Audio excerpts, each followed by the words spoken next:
Now, the United Nations Development Programme, the UNDP, in collaboration with the Swedish government, held a high-level mission to Lagos on Wednesday, focusing on strategic development opportunities.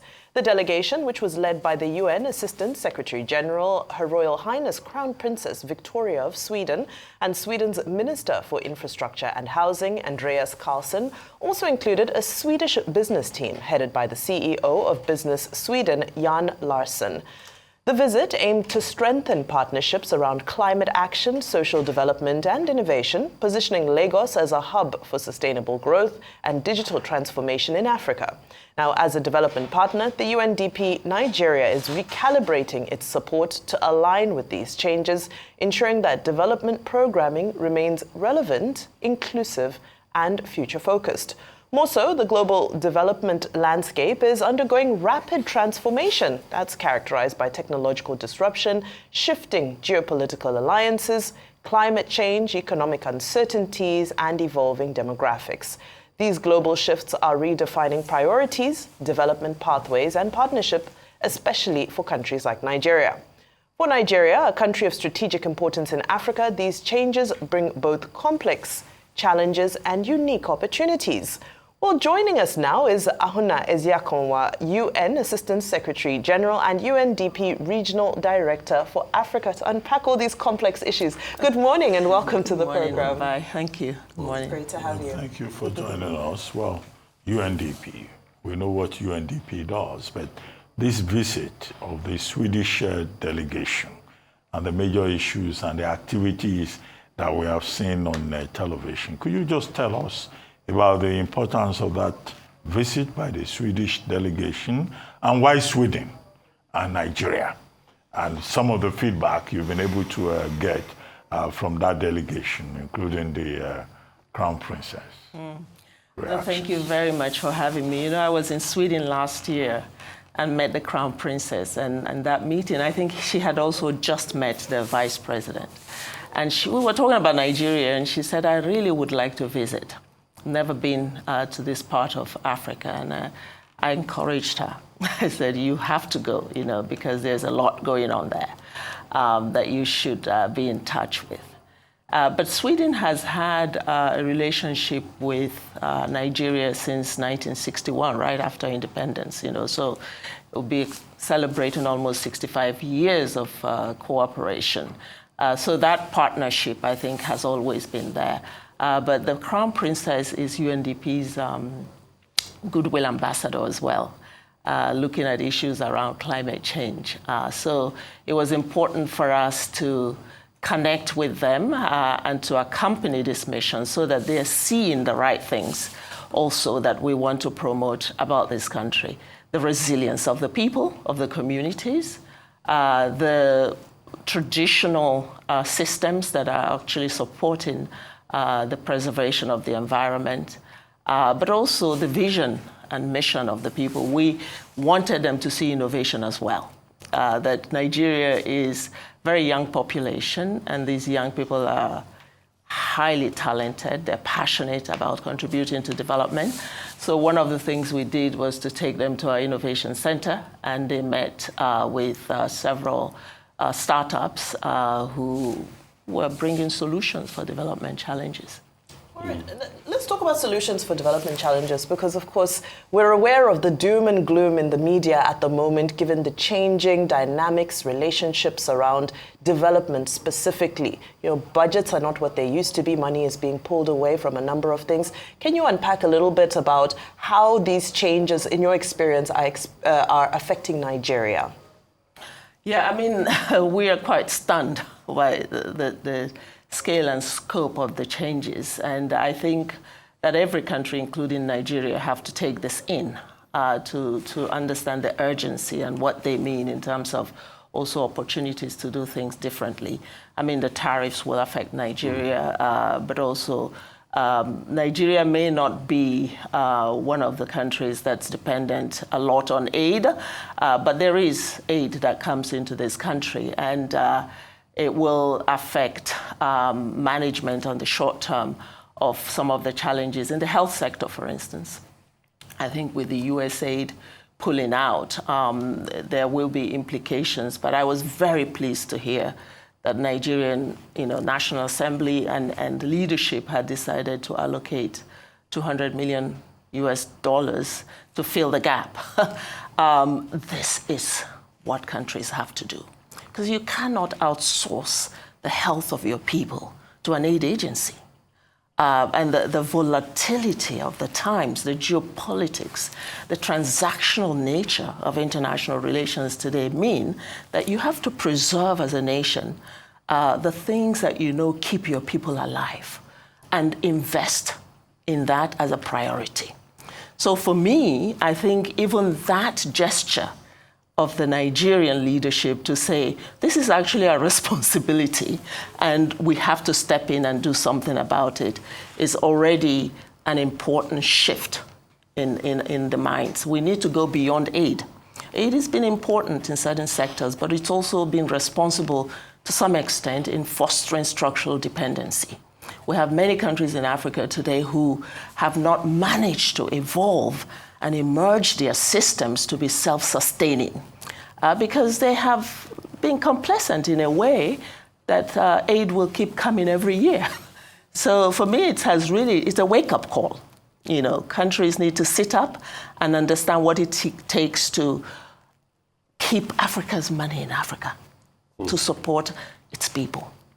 This is a continent that generates a lot of resources. There's more going out than coming in. Illicit financial flows to the tune of $90 billion a year getting out of Africa. Imagine if that was retained for Africa's development. Because instead we go, cap in hand, for that money to be returned in form of aid or loans at huge cost to the continent. Let's talk about security, insecurity. UNDP, I'm sure you'll try to do some things in a couple of areas. You might have been inundated with security issues. How are we innovating around, because I see you're doing some great things with the young people. How are we innovating around security solutions? Are we innovating also around climate change solution, which is a very formidable matter at this point in time? Well, again, security is responsible of every government, first of all, to secure its territories and its people. And I think today, unfortunately, what we're seeing is a rearming of societies, of countries, rather than looking at moral and spiritual rearmament. You cannot shoot your way out of crisis. The whole emphasis on militarization of conflict is going in the wrong direction. Because first of all, the cost of war is prohibitive. So many countries having to put so much money into security management without necessarily having success. So what do we have to do? We have to innovate around social cohesion, around getting communities to have a win-win stake, around ending marginalization, addressing the root causes of conflict. Invest in peace, not in war. And I think this is crucial, not just for Nigeria and the areas where we have insecurity, but for the entire world. Because right now, wars are escalating in different parts of the world, and that's making countries actually direct money that should go into development into defense. And I don't think this is a solution. So innovations around what is it that makes an individual feel that they belong, that they have an identity that is respected. What is it that makes an individual feel that they can live with their neighbor in peace and in dignity?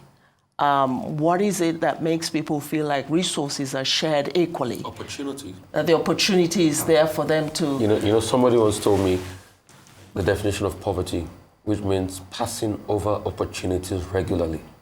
Yeah, that's the thing. And the thing is also our young people now connected to what it means to prosper. They're not living in the dark. They're connected to the entire world. They can see, what is happening in other places, and they are dreaming big. And so you have to match their ambitions with opportunity. That's not happening. If we don't do that, first of all, we lose out on what they bring to the table in terms of advancing development solutions, because these are digital natives. They're the ones who are savvy on the new technologies and how to deploy that to make changes. So you need to incorporate them and invest in them.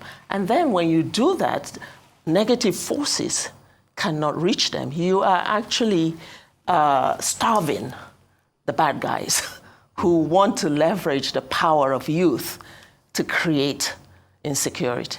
Okay, madam. We've talked about the visit of the Crown Princess from Sweden. We've talked about, the youthful population of Nigeria and also opportunities, innovation, digital space and all that. Okay, when the average Nigerian who is watching this program says, okay, we've talked about all of this. UNDP is in Nigeria. They're likely to ask, what is in it for us? What is UNDP in Nigeria doing for the Nigerian community? Can you tell us about some of your programs that benefit the young people and that benefit other stakeholders in this community? Absolutely. I mean, I'll just give you an example of one that I went to see while I was in Abuja.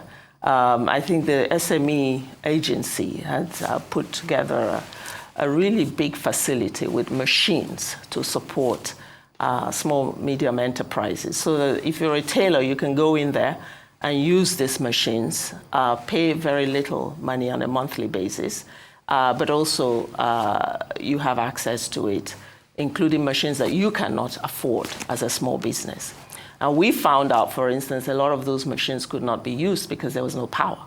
Electricity just was too expensive for them to maintain them. So UNDP went in there and provided a mini-grid solution, which brought the center completely back to life.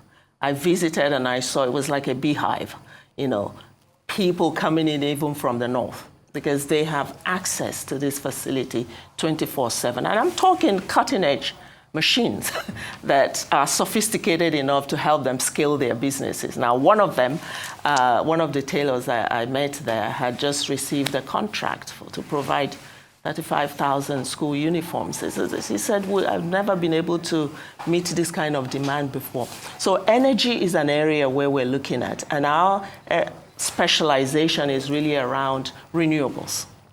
How can we, this community we went to see with the Swedish Crown Princess, they're not on the grid. I mean, when they laid out their challenges to us, it's that we don't have electricity. And you know what electricity brings? I'm Nigerian.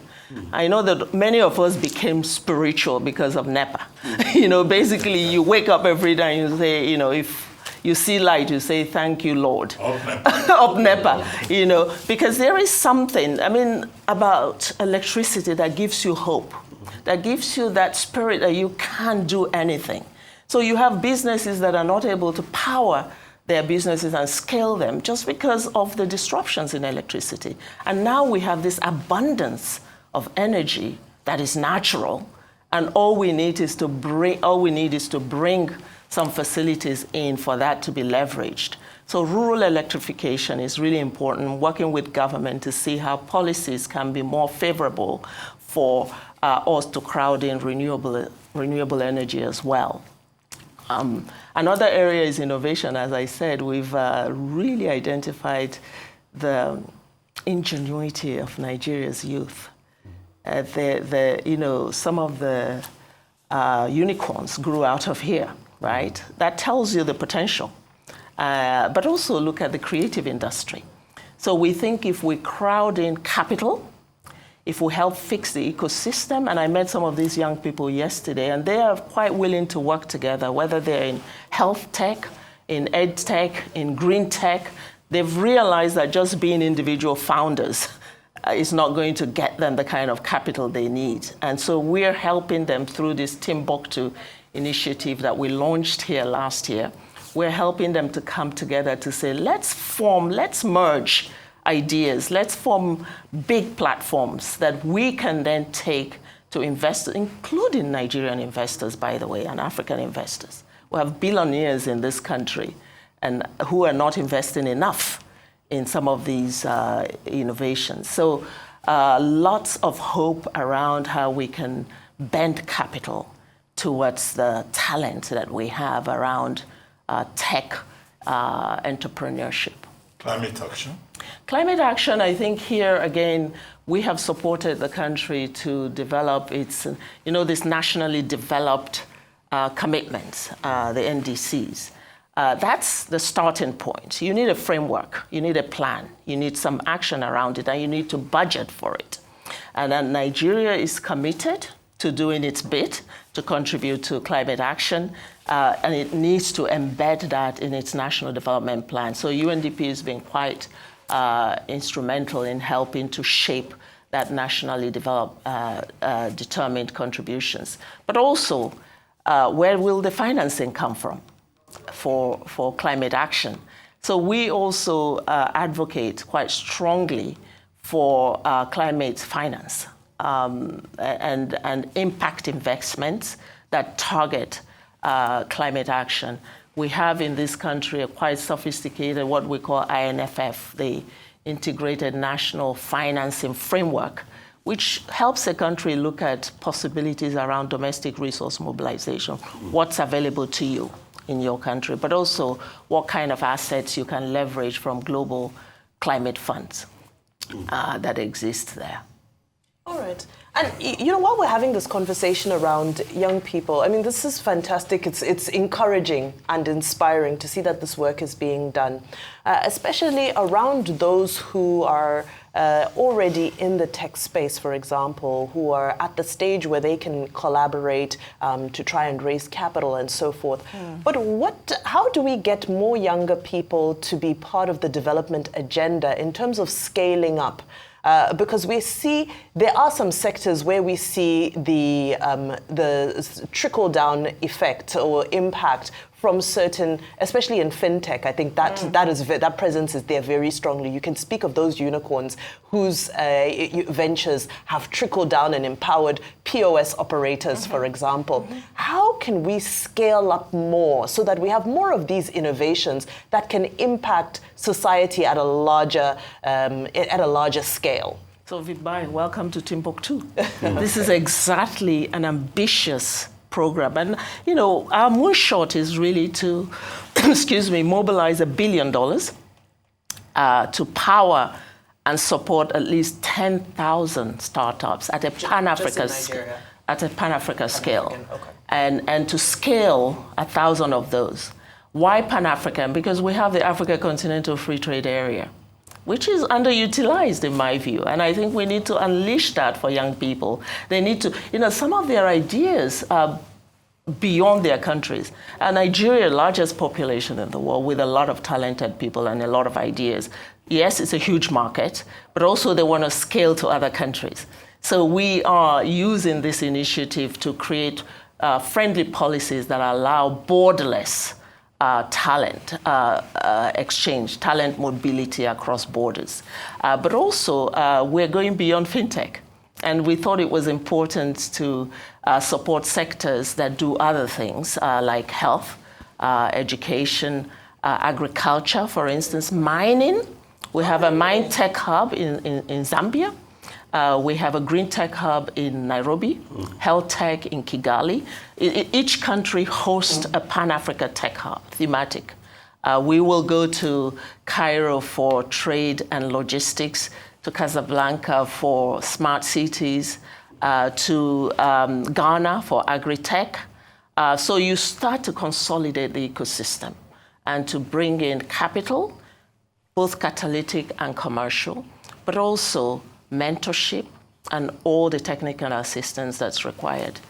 So this is the scale that we're looking at. It really they need to be taken seriously. And we at UNDP saw that, and we thought we need to go big on this. It's a new way of doing development. It's not traditional development, but it's one that liberates people from thinking they need aid all the time to thinking, actually what we need is equity. And we help them cultivate the relationships that help them with that equity, that enables them to be taken seriously by investors. Beautiful. profession. Can we get examples of people that have benefited, through this Timbuktu scheme? Also, can you tell us the address for the Timbuktu incubator in Lagos? A lot of people might be watching, they want to get up to it now. And how much have you raised thus far? As regards this target of $1 billion across the African continent, how much have you raised? And well, some of this, investors that have already keyed into it. So we have,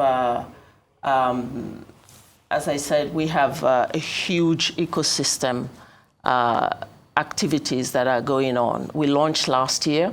We have already established 4 of these 10 tech hubs. And another element which I didn't mention here is part of Timbuktu is also creating maker spaces in universities, incubation spaces, because you cannot do this without research and development and without bringing our academic institutions into the industry. So in every country, we will have a university innovation pod. Already we've established 13 of these across the continent.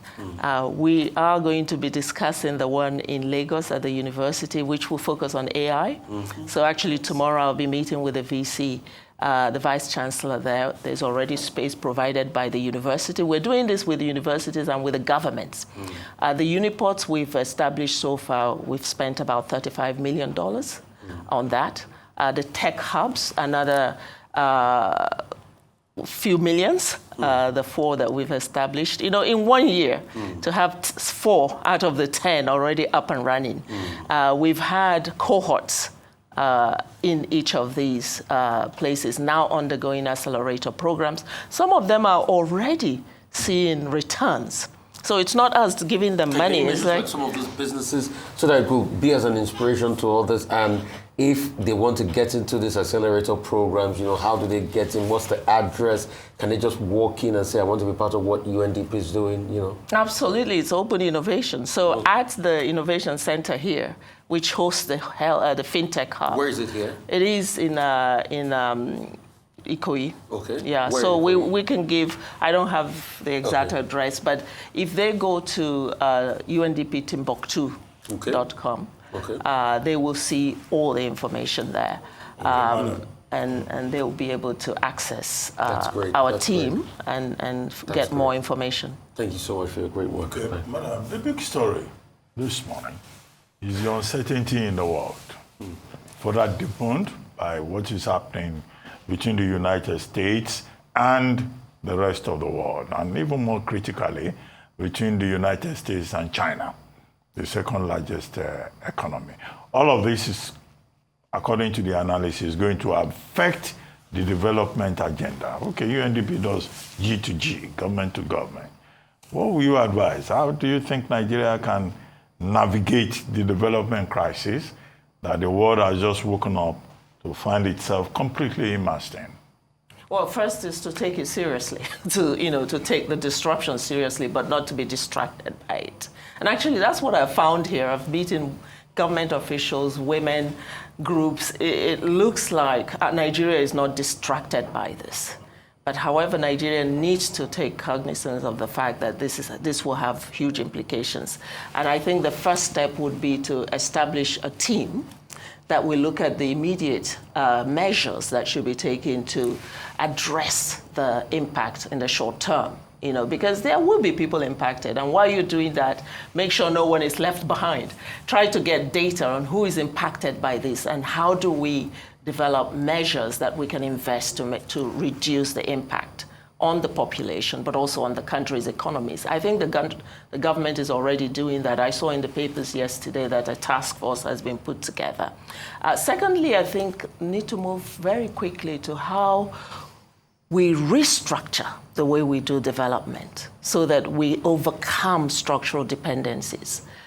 Because I think that's been the biggest problem, particularly in terms of Nigeria. You have the oil sector, which is vulnerable to the volatility out there because it's a commodity that gets sold externally and you get your income, your revenue, foreign exchange from there. This can no longer be the only source of revenue for Nigeria. So diversification of the economy needs to be now an important priority on the table of the leaders.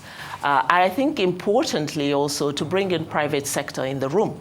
I understand that economic reform that's been undertaken here involved the private sector fraternity building and shaping those reforms, and that's made all the difference. You know, the last time I was here, I was told companies were starting to leave, and now it seems to be oversubscribed. So understanding the importance of private sector in undertaking this economic journey is really important. The political club of the House needs to really open the doors and bring private sector in.